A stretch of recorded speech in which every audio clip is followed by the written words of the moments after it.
आस music Bhojpuri present. प्रेम से बोला शंकर भगवान की। दिलदार कमरिया से दिलो देव घर में लागल बा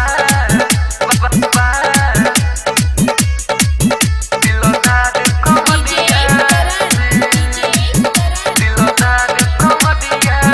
से दिलो देव घर में लागल बा दिलदार कमरिया से दिलो देव घर में लागल बा दिलदार कमरिया से संगे संगे जल भरी गईनी ओहो हम नमः शिवाय संगे संगे जल भरी गईनी सुल्तान गजन बड़िया से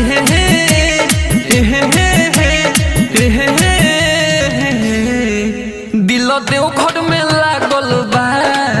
दिलदार कमरिया से दिलो देव घर में लागल बा दिलदार कमरिया से दिलो देव घर में लागल बा माँ रिकॉर्डिंग स्टूडियो बंकुल बाजार। दिलदार कमरिया से दिलदार कमरिया दिलदार कमरिया संगे संगे मेला घुमनी किननी पादा शादी बाबा से विनती कैनी दिल में बसा दी दिल में बसा दी संगे संगे मेला घुमनी किननी पादा शादी बाबा से विनती कैनी दिल में बसा दी करत रहे ओ धनिया मये ओहो हम नमः शिवाय करत रहे ओ धनिया मये उनका पियर पगड़िया से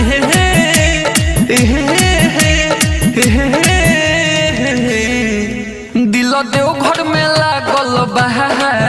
दिलदार कमरिया से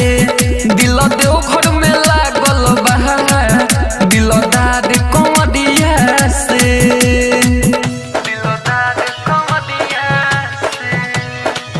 दिल देव घर में लागल बा दिलदार कमरिया दिलदार कमरिया थाक गइल रहनी तो हमर धैली हल जल हो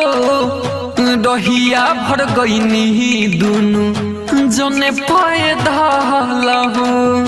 जने पाए हाँ हाँ थाक गइल रहनी तो हमर धैली हल जल हो रहिया भर गईनी दुनु जने पाए धल हो संजय मोहन स्मरण मितलेश ओहो हम नमः शिवाय संजय मोहन स्मरण मितलेश पीछा पड़ल डगड़िया से